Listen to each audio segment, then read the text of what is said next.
इमाम जाफर सादिक, जिसको अल्लाह ने जन्नत बेचने का इख्तियार दिया। एक मर्तबा इमाम जाफर सादिक के पास उनका एक पड़ोसी आया और कहने लगा, हजरत मुझे घर बेचना है, मैं घर बेचना चाहता हूँ। फरमाया ठीक है, हमें बेच दो। हजरत कीमत?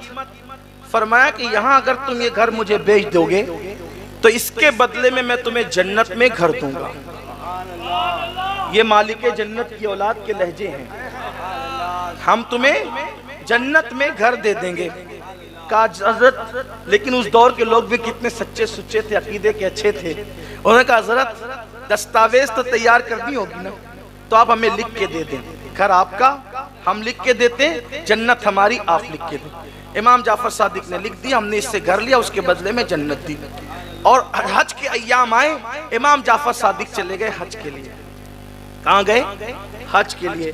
खुदा का करना वो हज के लिए गए, इधर इसकी तबीयत खराब हो गई। जिसने जन्नत खरीदा था मकान देकर, उसने वसीयत की मेरा इंतकाल हो जाए तो ये चिट्ठी इमाम के हाथ की लिखी मेरे कफन में रख देना, इसलिए कि दस्तावेज है जन्नत की, साथ में ले जाना होगा दिखाने के लिए, तो फिर जन्नत मिलेगी उसी पर।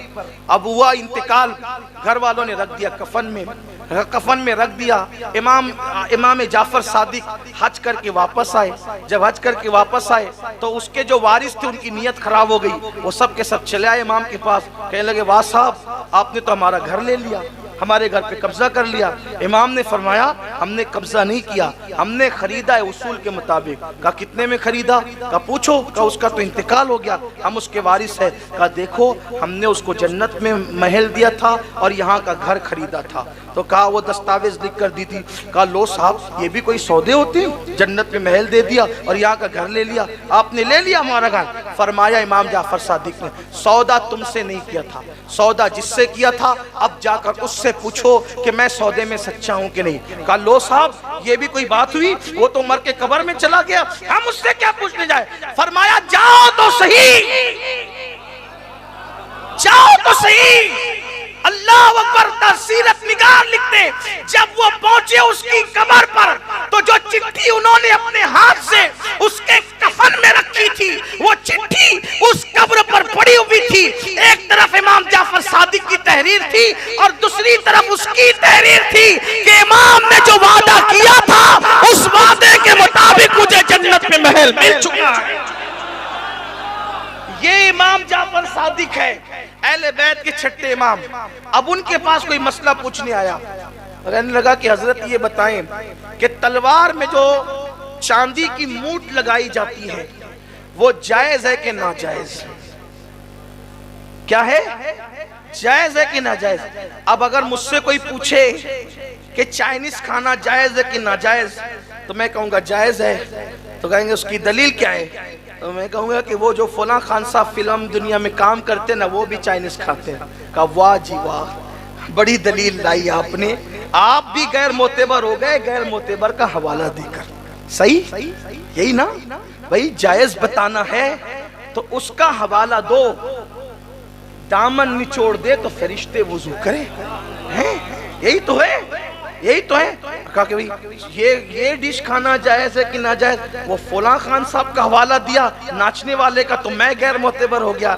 लेकिन अगर मैंने ये कह दिया कि अल्लामा अख्तर रज़ा खान साहब को मैंने करते देखा है, यहाँ भी खान साहब है ना, लेकिन ये कह दूं कि अल्लामा अख्तर रज़ा खान साहब, जिन्हें हम और आप मोहब्बत प्यार से ताजुश शरिया कहते हैं, उनको करते देखा है, कहा नहीं अब बात मुकम्मल है। क्यों? क्योंकि जिसके किरदार पर, जिसके ईमान पर, जिसके तकवा पर, जिसकी परहेजगारी पर एतमाद हो, वही जात हवाला बनती है।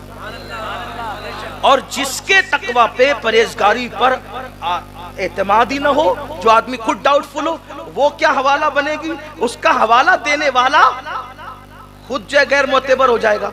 अब इमाम जाफर सादिक, तवज्जो कर रहे हैं आप, इमाम जाफर सादिक जो हम हनफियों का हवाला, जो शाफियों का हवाला, जो मालिकियों का हवाला, जो हम्बलियों का हवाला, जो बहलूल दाना जैसे मजहूब का हवाला, जाफर सादिक सब का हवाला। बल्कि जो लोग फिक्ह हनफी मालिकी शाफी को नहीं मानते, तो वो लोग भी फिक़्ह जाफरी को अपना हवाला मानते हैं। हो गया सबके लिए हवाला, दोनों फरीकैन के लिए हवाला। अब इमाम जाफर सादिक सबके लिए हवाला, शिया सुन्नी सबका हवाले का नाम है जाफर सादिक। वहीं पर इमाम आजम, वहीं पर दाता अली हिजवरी, सब वही जो सबका हवाला है इमाम जाफर सादिक। उनका हवाला कौन है? उनका हवाला कौन है? वो किसको दलील बनाते हैं?